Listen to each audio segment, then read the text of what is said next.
listening to the Paracasual Destiny Podcast, episode 37. Well, good morning, good afternoon, good evening, everyone, and welcome to the Paracasual Destiny Podcast live over the YouTubes. It is Saturday, July something or another. I believe it's the 17th, and I'm Soul Time, and I'm joined by Green Stego, Romance Girl, and Sally Bug this morning. How is everybody? I'm doing well. Doing okay? Not too shabby. Not too shabby.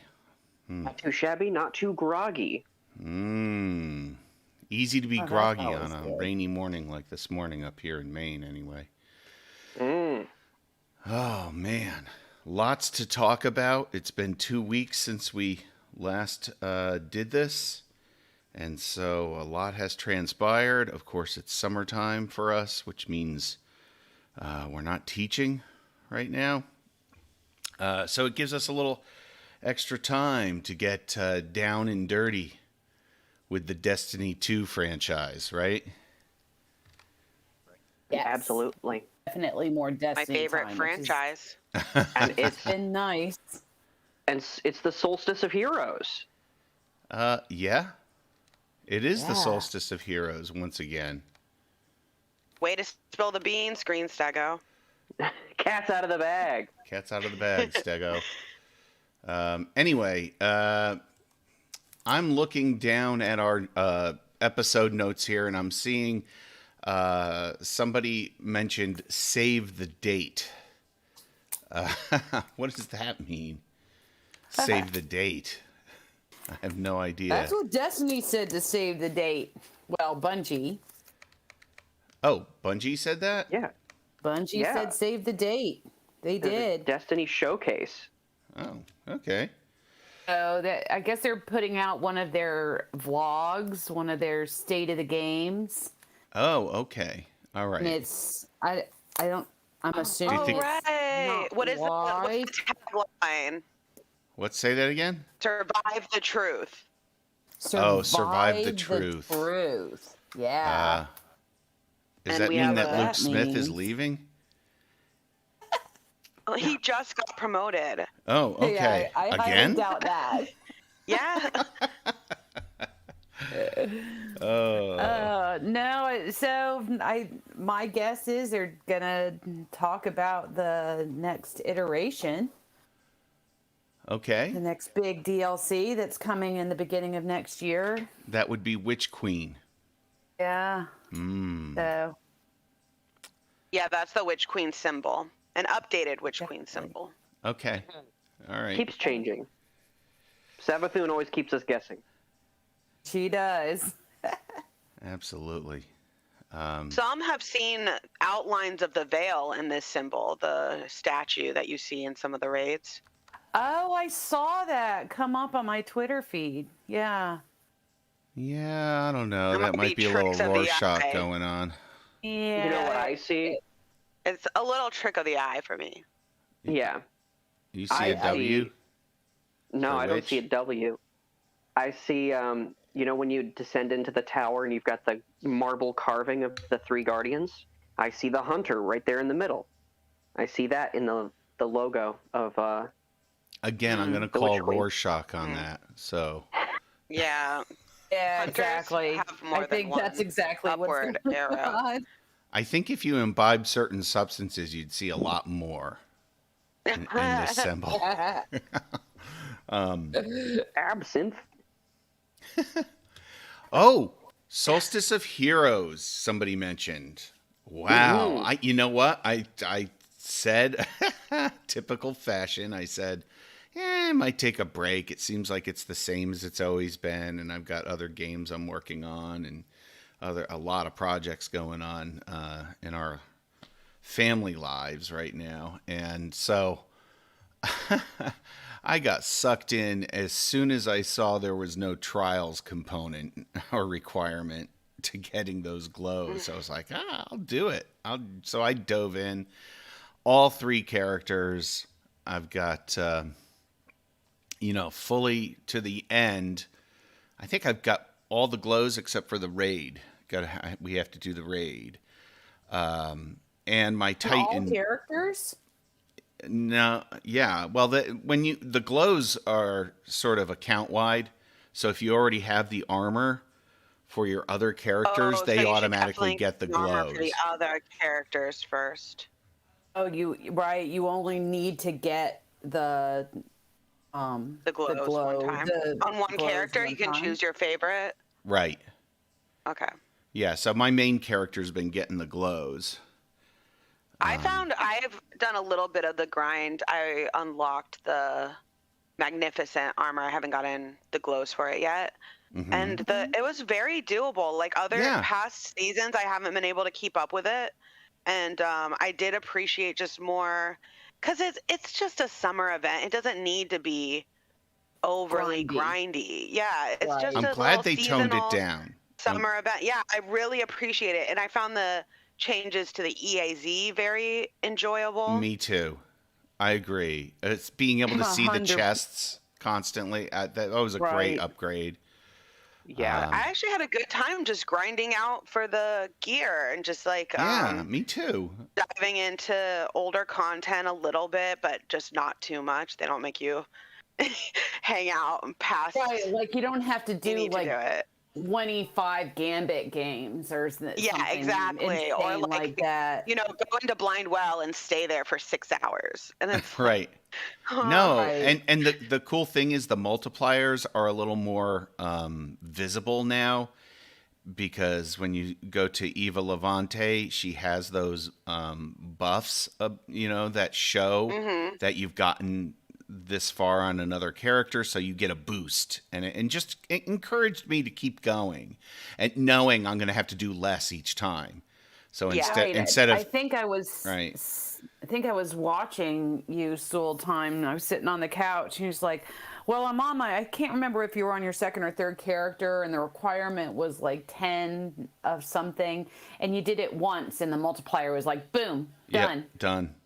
The multiplier really is just like, if you're interested in doing it on, because I didn't really think I was going to do my alt characters, but watching you like basically having to do just everything once, it makes it seem like, that's really not a big deal. If I wanted to, it's there for you. I definitely love the casual grind. It's like a casual grind as opposed to like true.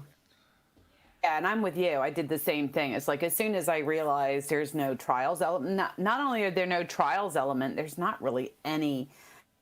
There's options outside of Crucible altogether. Like it's like kill guardians or kill champions. It's like, they gave an alternative. Yeah, I love that. And we've talked about this on this.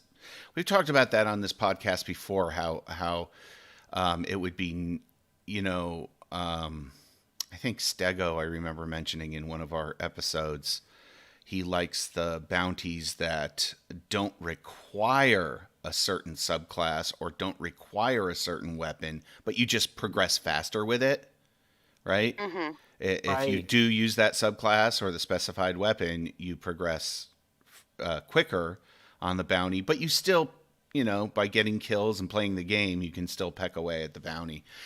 I felt like they did that. They gave some options in there that were really nice for the Solstice of Heroes. And there's the EAZ, man. I do like the upgrades in there, namely that the chest. It's still a labyrinth for me. I get stuck in the buildings, and I know I think the best advice for the EAZ is stay on the roofs as much as you can, on the rooftops, and just fly around like Mary Poppins, and drop in when you need to. I still get frustrated with it, but those little like floaty elevators that they put. Oh yeah, that's right. I forgot. For someone who's they're more trouble than they're worth with my hunter. I know. But the hunter is so annoying, but if you get the hang of it, it is almost needed when you're on your hunter. Yeah. I actually found that if instead of going towards the wall, if you walk into it sideways, facing I don't know how to explain it, but if you walk in parallel to the wall it's up straight against. into it? Rather than walking perpendicular towards the wall into it, you go parallel to the wall. I found I was able to have a lot more success with the hunter that way. Anyway, that's just me, I guess. I definitely had more luck when I held on to my jump and just let it launch me and make sure that it was fully done launching me before I used my jump. Because if I use my jump too soon, it just cancels that. It canceled it. Yeah, I noticed that. You back down. Yeah. That was annoying.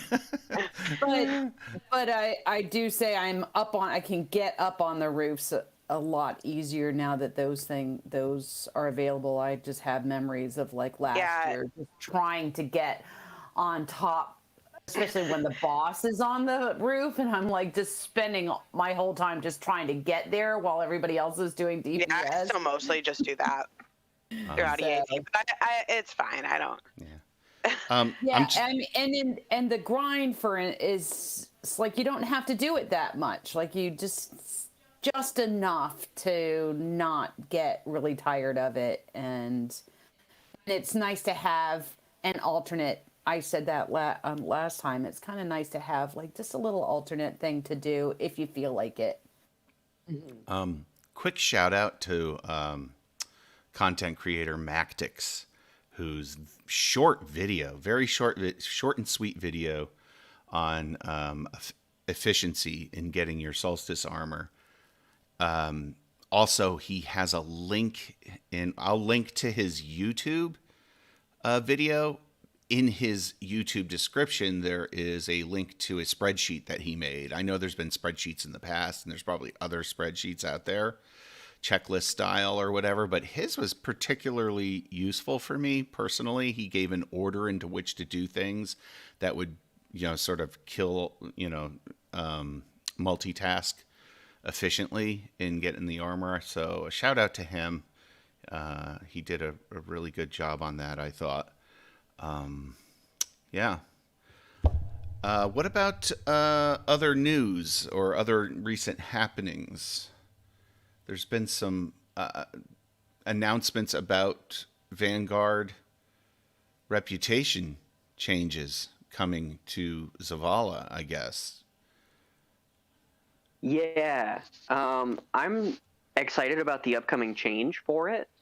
I don't know about anybody else here, but I certainly have a horde of Vanguard tokens, which the idea of turning those in is definitely feeling like a chore.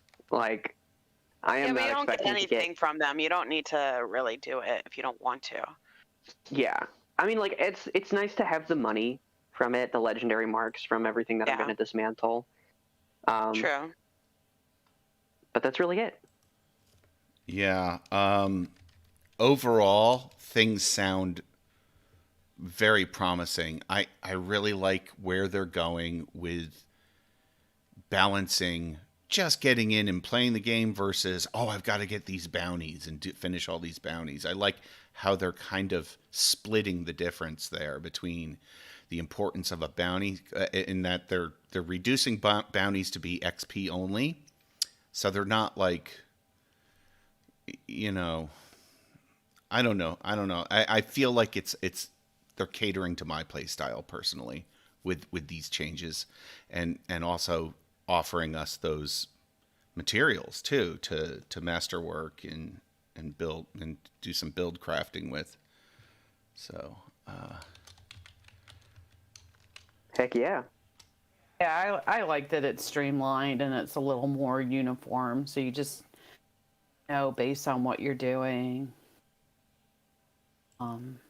how far along you're going to progress. It's just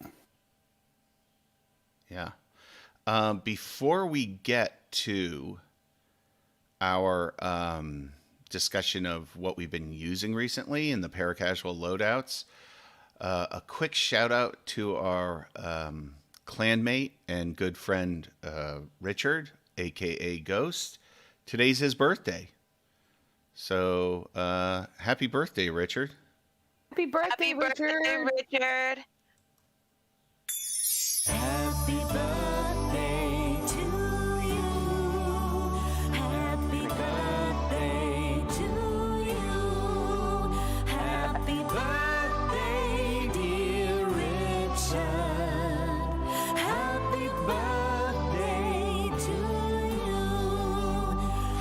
I think that's enough of that. He's getting his birthday beats today, no doubt, as soon as his brother wakes up. So, yeah, moving right along here, it is time for our first. Gosh, I wonder, do we have any more? Do we have any more birthday beats here for Richard? Let's see. Oh, yeah, there's the. It's time for Paracasual Loadouts. Yeah, it's time for our discussion of loadouts, what everybody's been using recently. Sallybug?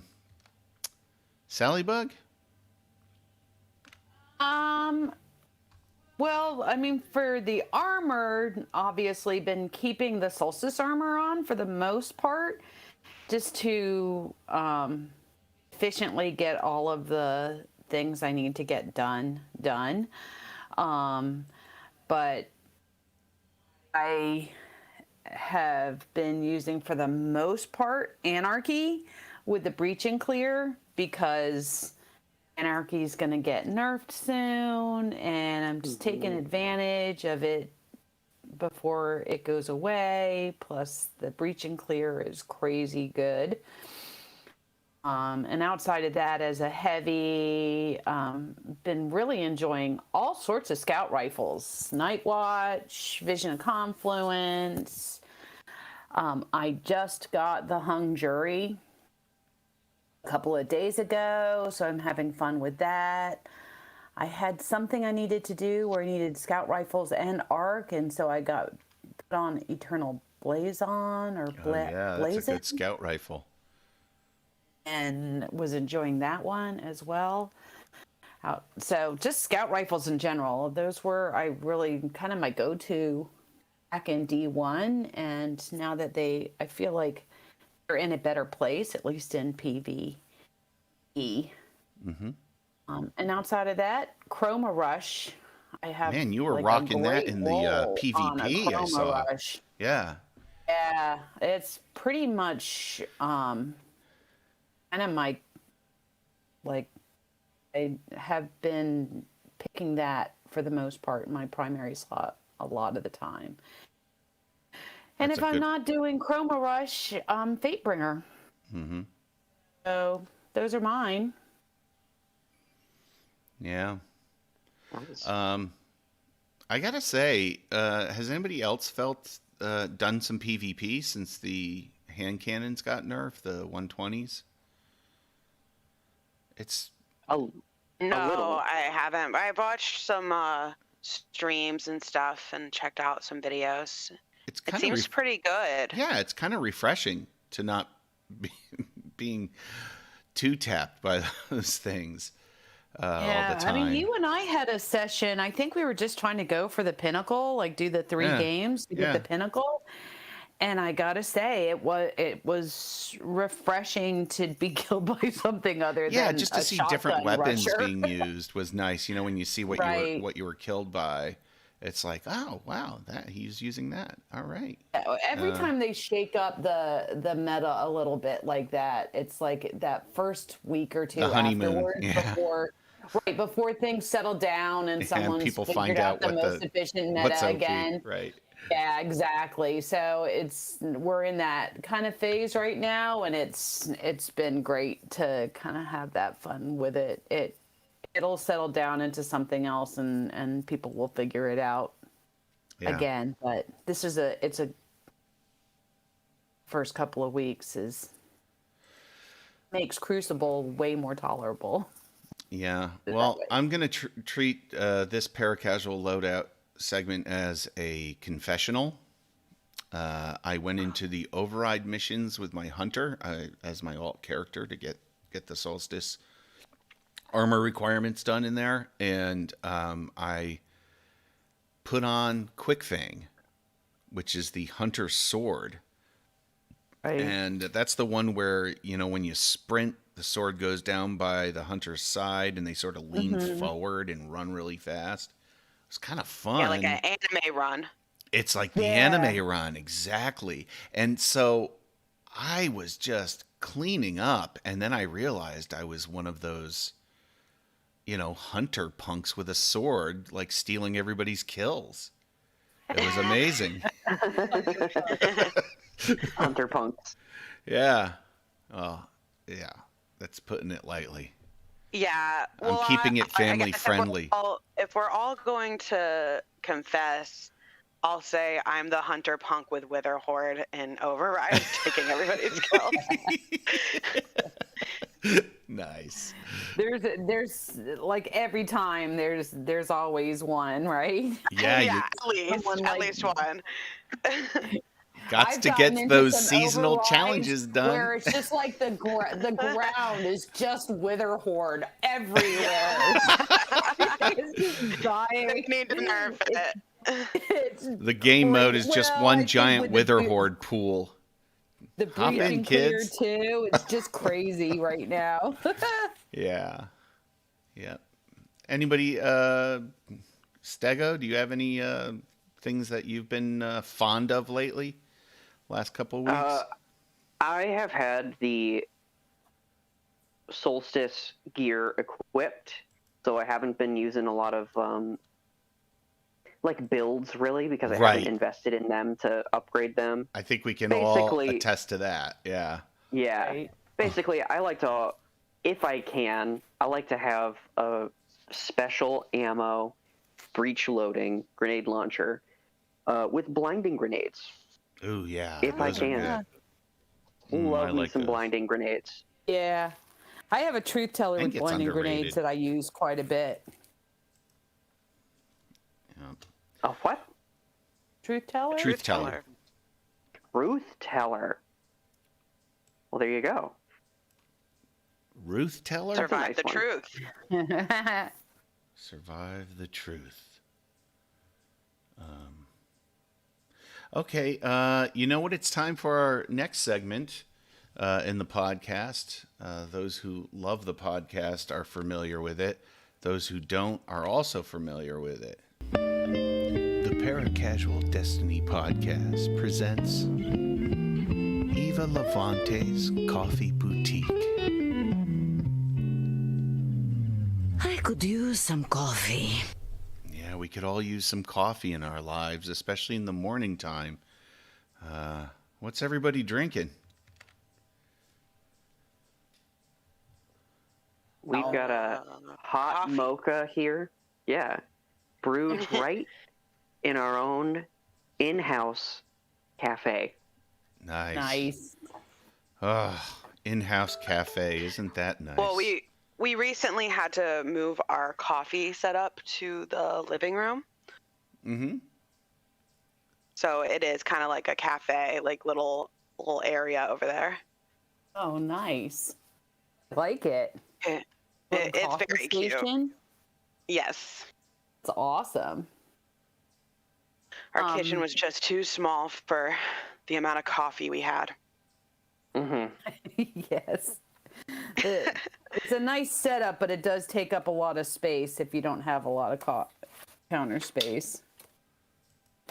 Well, now I know I've got something special in my cup this morning. Yes, Time and I are drinking again from our local coffee roaster, Carpe Diem, and I tried a new blend. They call it Michelangelo's blend.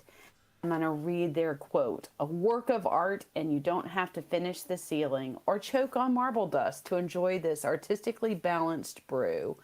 Coffees from around the world, French roasted Kenyan, Indonesian Java, and Costa Rican. And it does not disappoint. It sounds as good. It tastes as good as that sounds. It actually lives up to that hype completely. And then some. And a little bit of a flavor, caramel hazelnut flavoring added to that as well. Just makes it delicious. Yeah, it's a delicious treat. All right. Now that we've gotten Eva Levante's Coffee Boutique out of the way, a fan favorite. Get it together now for Green Stego's Mod Academy. It's time for the Mod Academy. Stego? All right, y'all. Last time we had a rundown on the Warmind cells. Today we're going to focus on another suite of mods that fit into those combat mod slots in your armor sets, the Charged with Light mods. So these Charged with Light mods were first introduced in Season of Dawn. When we rescued Saint 14 from the Infinite Forest. And they updated them with another suite of mods in Season of Arrivals. And between those two and some other crossover mods where you can like get Charged with Light with Warmind cells, it's a very powerful build right now. And if you've been thinking about experimenting with it, but you've been confused about how it all works, let's dive in. So the green, if you see a mod that has like a green emblem on it, a green symbol, then that means that that is something that builds Charged with Light buffs. And if you've been playing with these at all, then you'll see you get this buff that says Charged with Light, and that doesn't by itself mean or do anything.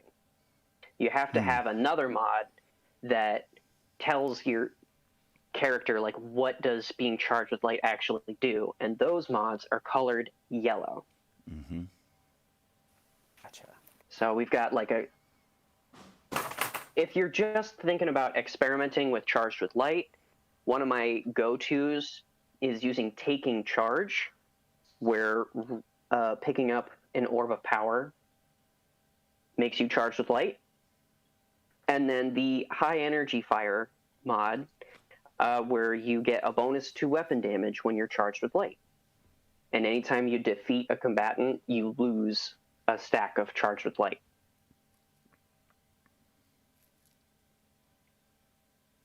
So that was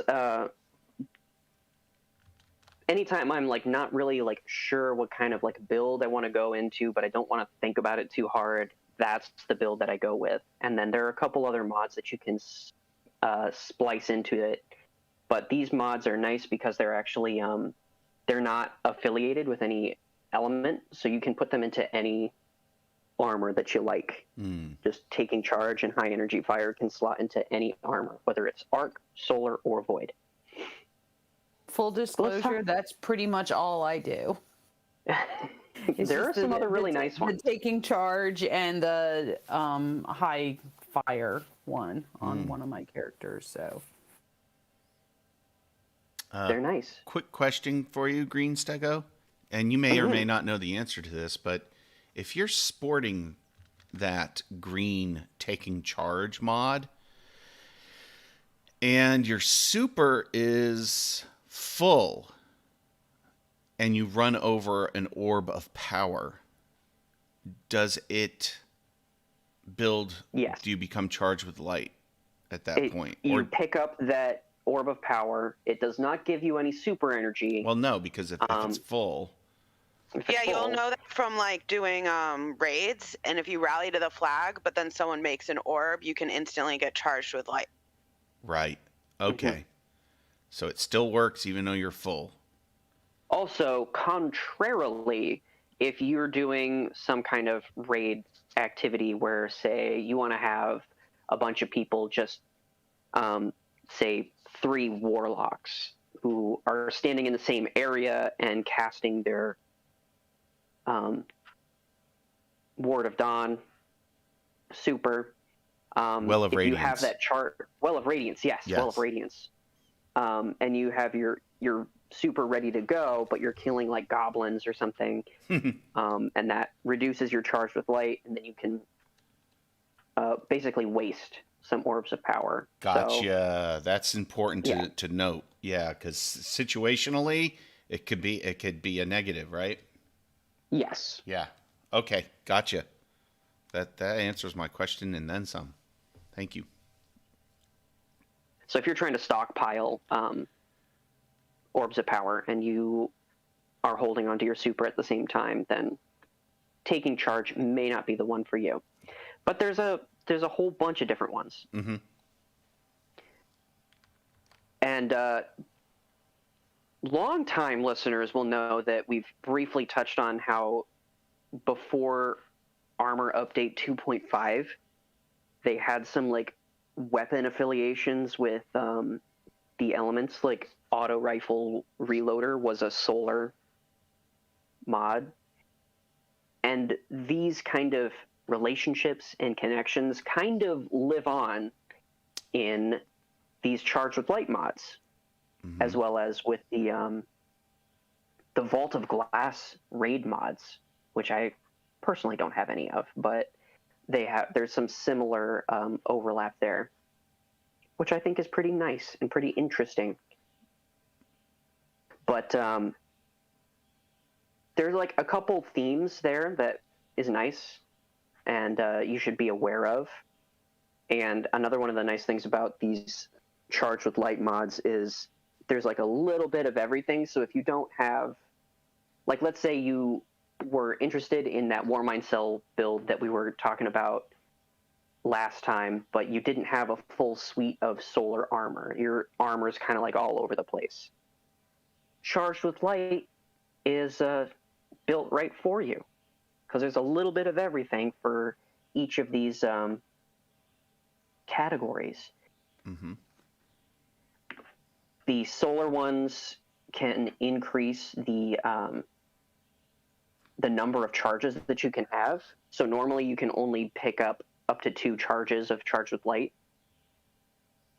But if you have the solar mod either charged up or supercharged, then you can increase those stacks that you're able to hold up to a maximum of 5. And there's a void one, Stacks on Stacks, which is a favorite of mine. Anytime you would gain a stack of Charged with Light, you gain an extra one.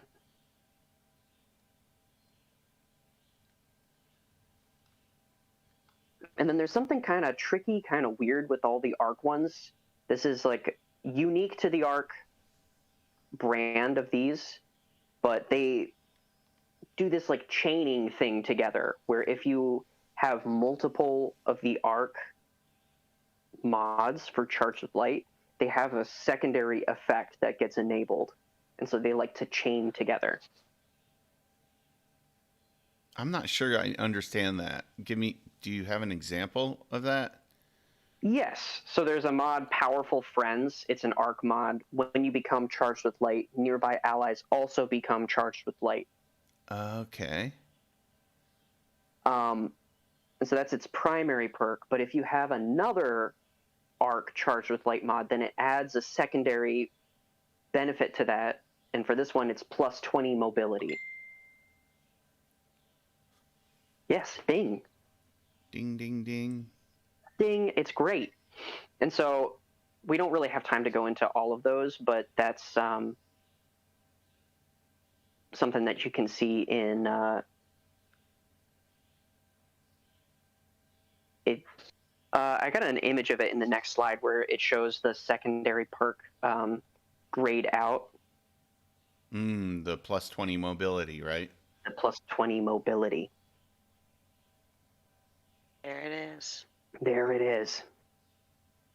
So you can see this person does not have another Arc mod equipped, but if they did, then that plus 20 mobility would be colored in, and that would enable the other secondary perk. And some of those secondary perks are very strong, very nice.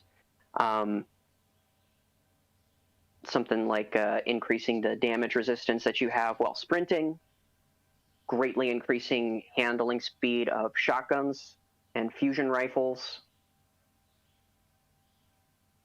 granting a chance to drop special ammo for your allies. Like some of them are really nice. I gotta believe there's a low percentage of the player base that takes advantage of these things. Yeah. And with these Arc mods, like specifically Powerful Friends, and there's another one, Radiant Light, another Arc one, where you can like start you can give each other Charge with Light builds. It pays to kind of coordinate with your teammates in this way. So you can like all coordinate your builds and all have Charge with Light mods to give yourself an edge. And let's close out with some of my favorite mods from this suite of Charge with Light mods. I got one of each. I'm just going to focus on the payoff mods, the yellow ones that use the Charge with Light. My favorite generic one is High Energy Fire. While Charged with Light, gain a bonus to weapon damage. A really nice solar one is this grenade one. If you're going for a grenade build, firepower, whenever you use your grenade, it consumes 1 stack of Charged with Light and gives you back, I think it's about half of your grenade energy. Oh, nice. So it cuts down the cooldown in half. My favorite arc is Reactive Pulse. While you're charged with light and you're surrounded by enemies and you get damaged, you can emit a burst of damaging arc energy. So if you're getting swarmed with like Thrall or something, then the Reactive Pulse can take them all out. It reminds me of the elemental empowerment that's in Solstice. Like when you build up enough charge, you start emitting that. I think the solar one does that. You just didn't. Yeah, the solar. Yeah. Anything that comes near you just dies. Yeah, it's pretty great. Yeah. The Reactive Pulse one, also because it's arc, it has a secondary effect. And its secondary effect is when you do a finisher, it gives you an overshield. Oh, okay. But unlike other finisher mods, it doesn't cost any super energy. Oh, nice. They need to get rid of that penalty. I don't like that. I don't use those mods because I can't stomach losing some of my super, you know? I hear that.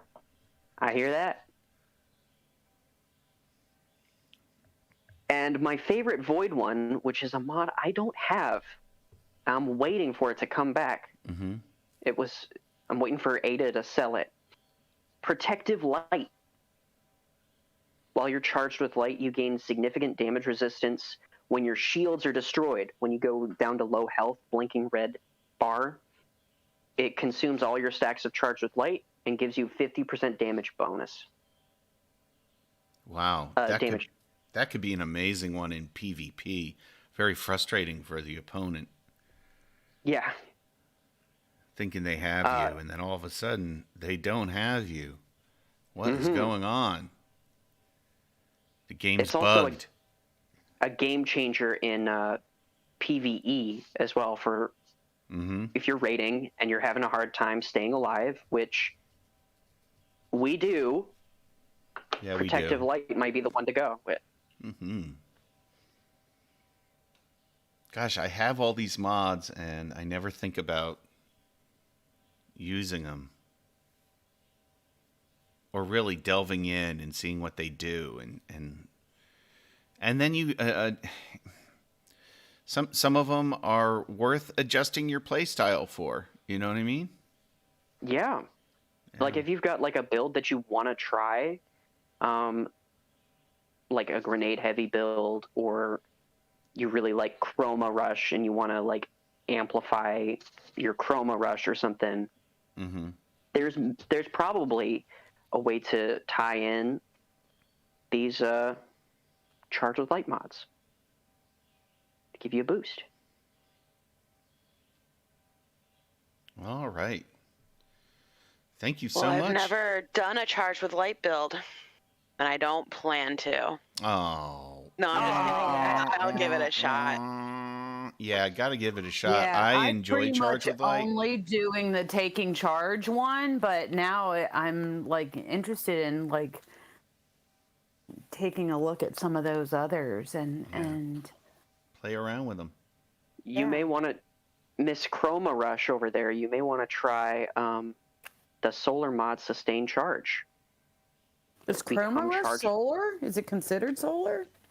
No, that's not how it works. No, it goes on a solar armor piece. Oh, a solar armor piece. Gotcha. Yeah, okay. Where if you rapidly defeat combatants with auto rifles, if you just get a double down with your Chroma Rush, that'll charge you with light. Wow, easy to do especially in an override or some other multiple enemies around, like Altars of Sorrow or so forth. Fun. Heck yes. Fun. Definitely gonna give that a go. Thanks, Stego. Thank you. My pleasure. And now, moving on, it is time for our next segment. The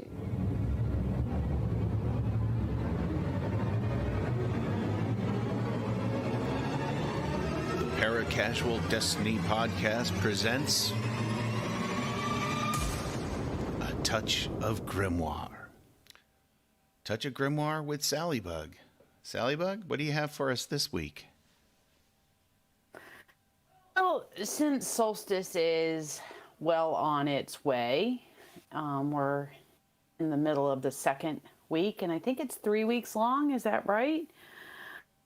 And all of the Solstice armor has lore attached to it. So I thought we'd talk a little bit about the lore that's in this armor. All of the armor sets, the Hunter set, the Titan set, and the Warlock set, are centered around Eido.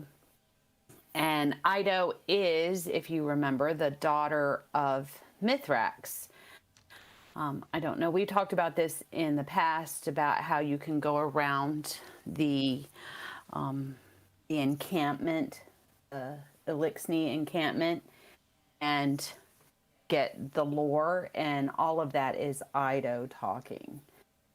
And each set kind of focuses on a different aspect of her.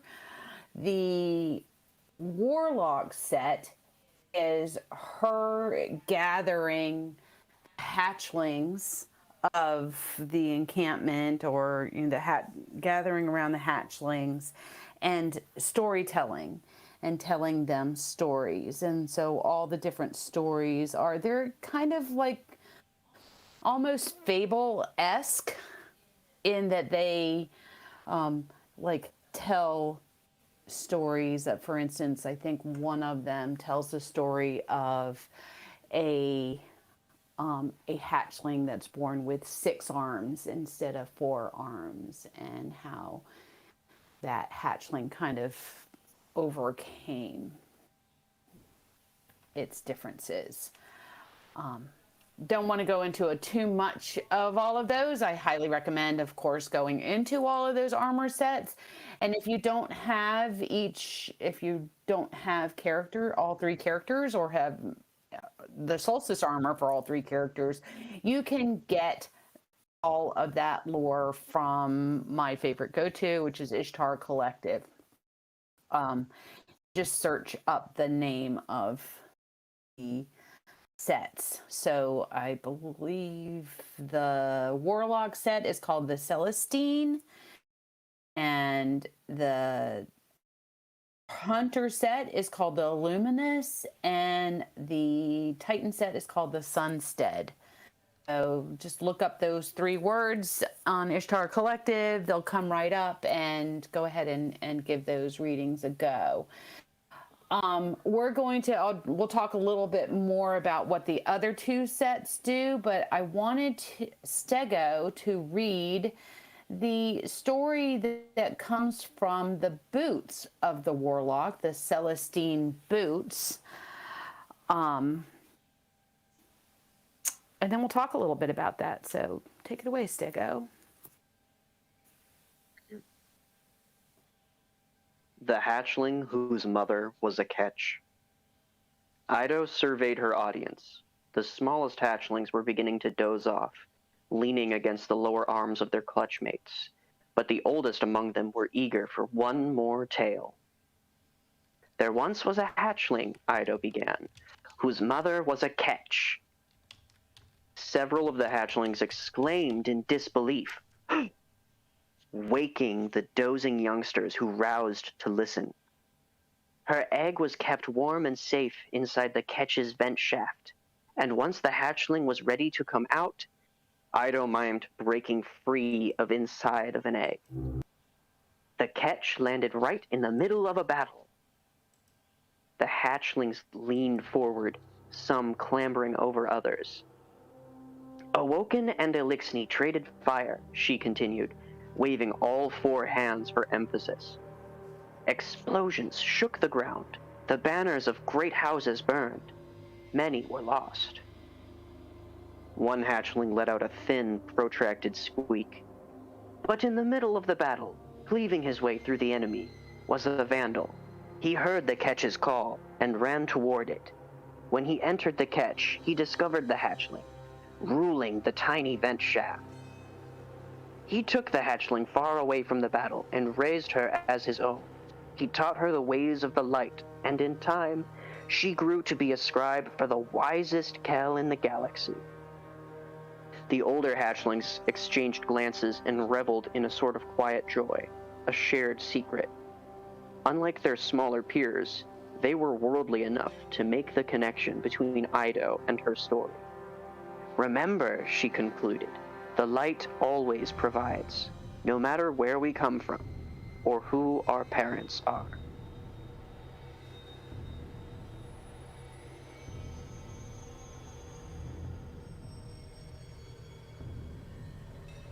So, I will reference us back to lore that we have actually done on the Paracasual Destiny podcast in the past, which was the lore from the rocket launcher Truth.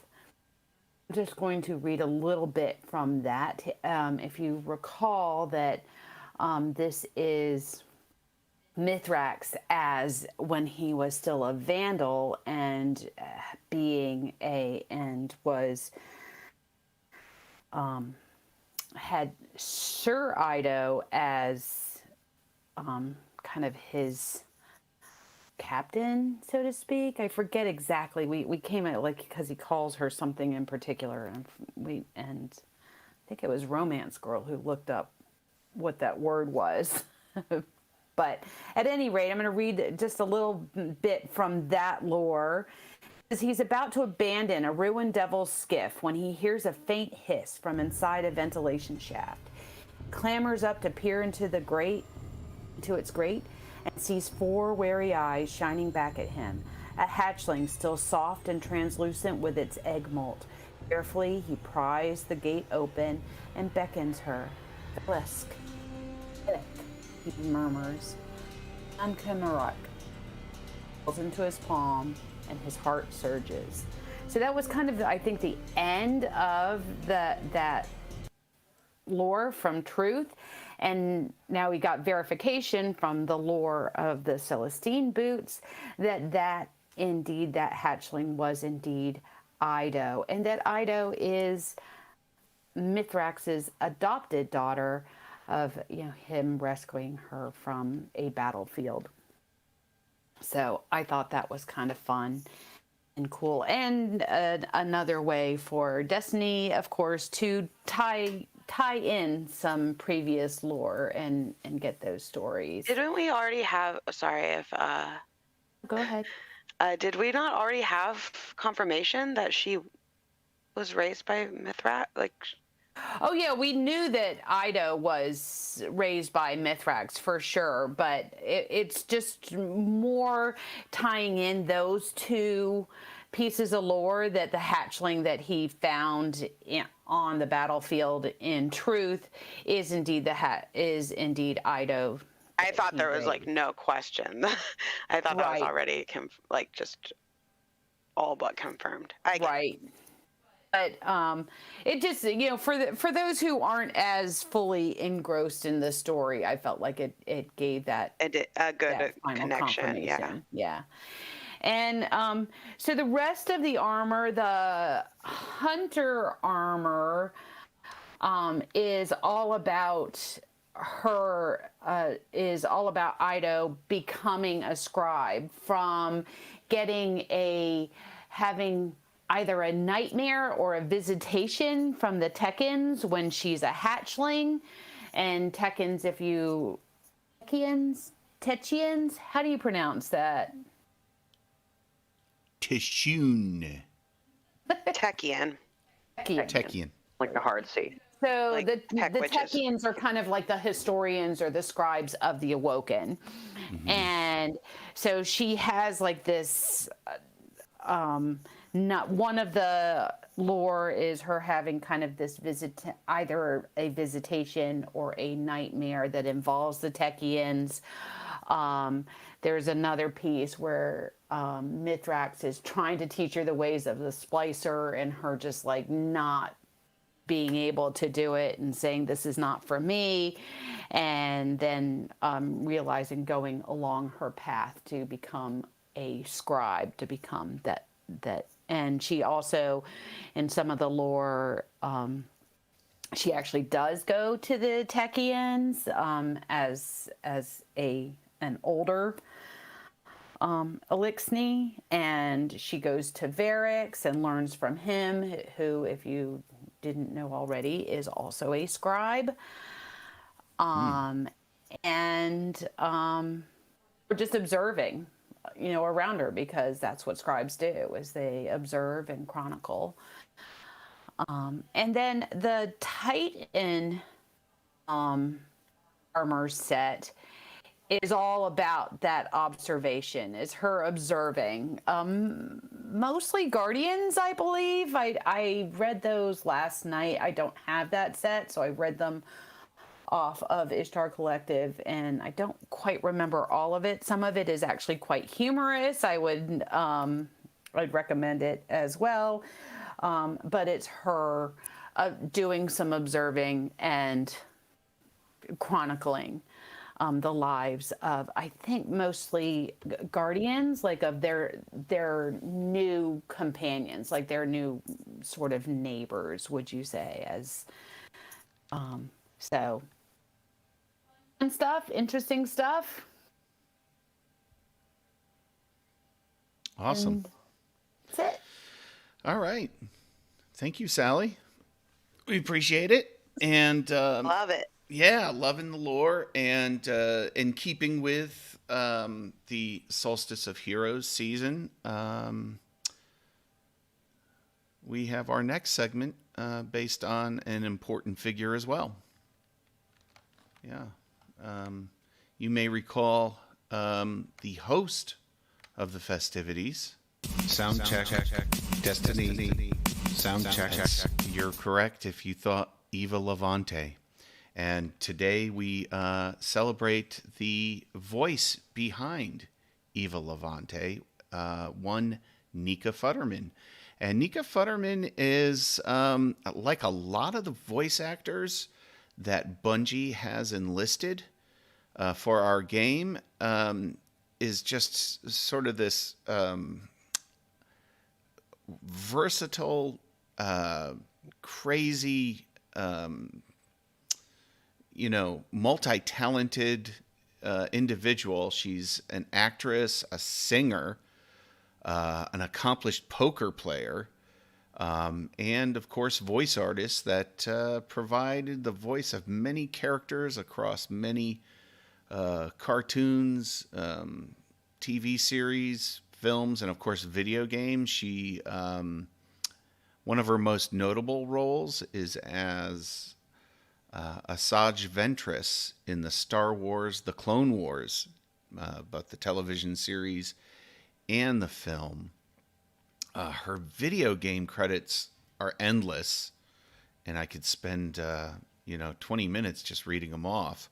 But I was surprised at how many of the games she was involved with are the ones that I played back in the late 90s and and early 2000s, during the days of the original PlayStation and Dreamcast and games like that.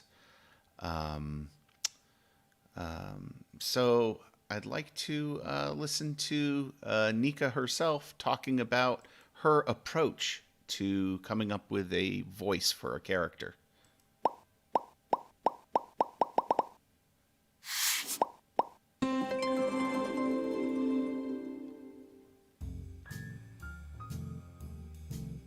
There's a couple of things that happen. You always get a description of a character. Sometimes it's really sussed out. Most of the time it's not. And sometimes you get a picture of the character. So with that picture and the description, I use the visual thing because sometimes what happens is like maybe the character's bigger. And so physically you need to sound bigger.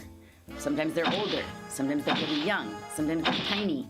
So those physical things are really important cues into what the character might sound like, although it's sometimes funny to go opposite of, like, Kukuluk, opposite of what you think she would sound like, because then that's going to stand you apart from everybody else who's auditioning who made it sound exactly like the cute bird that you would imagine. Do something different. Maybe you may book the job. So she's talking about her approach there. And it's worth noting that we know her best as our beloved space granny, Eva Levante, right? Here she is greeting us this year for the Solstice of Heroes. Hello again. I've been hearing about all you've done for this city. People are talking. We've all lost so much since the Red War. But we can't let that stop us from celebrating what we have and the guardians who keep us safe. I talked to Ikora, and this year we have something special.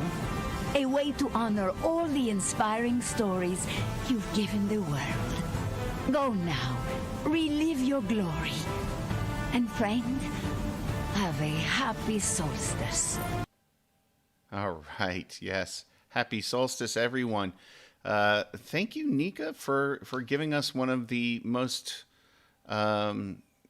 continuous characters, but also she seems to show up whenever there's celebration. And wow, has she really captured the sort of grandmother role there? What's amazing to me is that Nika also performed the vocal line "Give It to Me, Baby" on an Offspring hit called "Pretty Fly" for a white guy. So at the risk of demonetizing this, here's the 1.5 second line of her singing that line on the Offspring hit. Give it to me, baby. And that about does it for this episode's sound check, Destiny sound check. So let's move on to our final segment here, non-Destiny media consumption. Oh, what have we been consuming outside the realm of Destiny here? Anyone?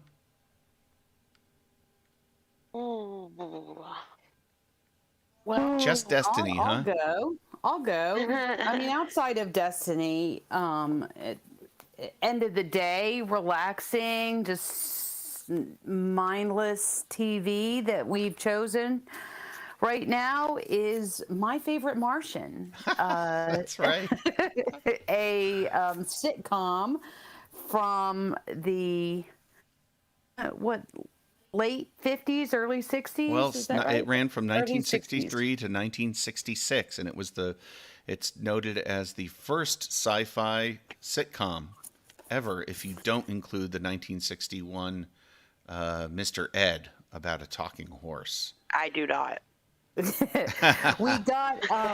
kind of got interested in it. We were on a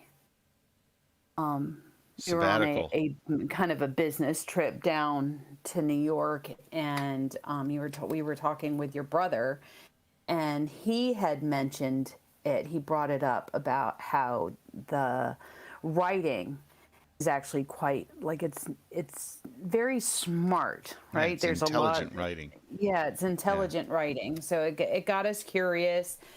So we, found it on a IMDb streaming service, actually, and I didn't even know they had one, but they do. And then kind of got sucked in, and it stars a young Bill Bixby. Bixby? Is that how you pronounce it? Bixby? Yeah, And, not to be confused with the Bigsby, which is a tremolo bar on a guitar. And he was in another series in the 70s, The Incredible Hulk, playing Bruce Banner. David Bruce Banner. They changed his name to David. It sounds like we've Banner. launched a whole nother name, podcast here. Yeah. It is. So Podcast within a podcast. At any rate, that's for the most part. We watched England lose to Italy.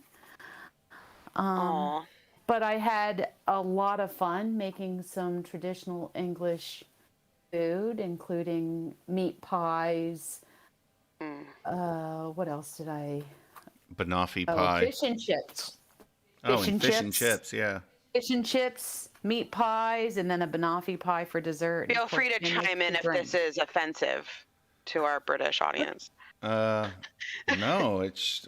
we wish we could have sent a piece of the banoffee pie over, although he's probably allergic to it.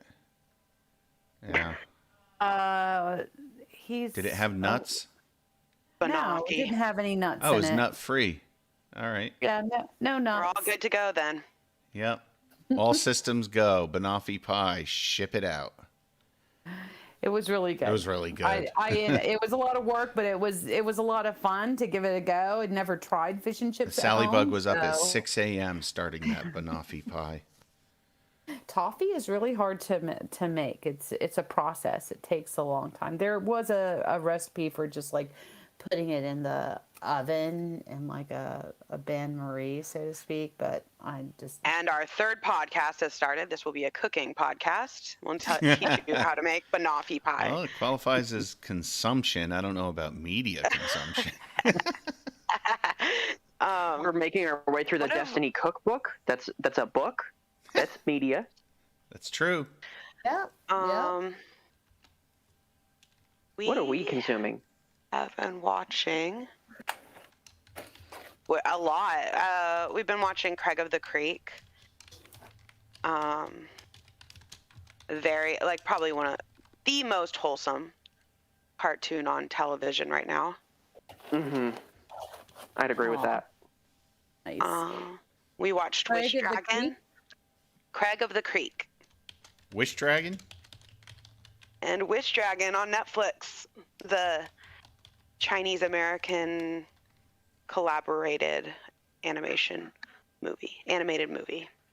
One of my favorite things about Netflix are these collaborations between these international collaborations are so cool. My only complaint is that Jackie Chan was involved with the project, and he did the voice of the dragon in the Chinese version, but there wasn't an option. There was obviously 100 different audio options, but it wasn't obvious which was the original audio. So we just went with the dub. The dub was very, very well done, though, because again, it was meant for both audiences. So nice.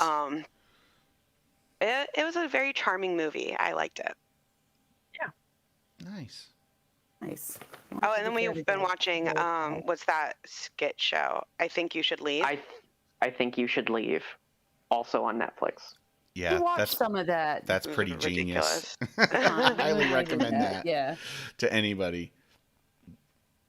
I Think You Should Leave. That is well worth an investigation if you like funny stuff. It's just funny. It's very funny. It's funny. It's very clever. It's bizarre as well, which we love. We love the bizarre. Well, I should mention quickly, speaking of international collaborations, this one's just a Polish series, season 2 of The Mire is out on Netflix. And it's great. Season 1 took place in 1985. Season 2 takes place in 1997. And it's really interesting how they aged the characters, but the place is the same, sort of. The main character is the town, or more like the forest that's bordering the town, that has some really dark secrets from World War II. And so, yeah, it's The Mire. It's a Polish noir, I would call it. So if you're a fan of sort of like what I call the Nordic noirs, which, Icelandic, Norwegian, sort of film noir series on Netflix, you will like this. The characters are great. The sets are amazing. The acting is top notch. Definitely have those subtitles up. And it's The Mire on Netflix. I would recommend it. Is that it? I think that's it. I think we have another episode in the can, as they say in showbiz. It's probably from film, was kept in a can, wasn't it? Oh yeah. Yeah. So let's see if I can get this to work. Get this in the digital can. Exactly. Nope. Can it, will you? Working. Anyway, thanks for joining us today. Thank you to the chat. Sure. Thanks everybody in the chat for tuning in. We broadcast live on YouTube every other Saturday here at 11 a.m. I think we're going to have an off Saturday coming up due to travels. But you can listen to the podcast anytime on the podcast platform of your choice. You can also follow us on Twitter at ParacasualP. But if you look up Paracasual Destiny Podcast anywhere out there in the social medias, that's pretty much where we are, Twitter and YouTube. Yeah, and look in the description if you feel like emailing us. Anyway, that's it from us, and we will see you, I think, in 2 weeks. We may have to move that around a little bit, and we will announce that through our social media outlets. Thanks, everybody. Thanks. Thanks a lot. Bye. Thank you. Later.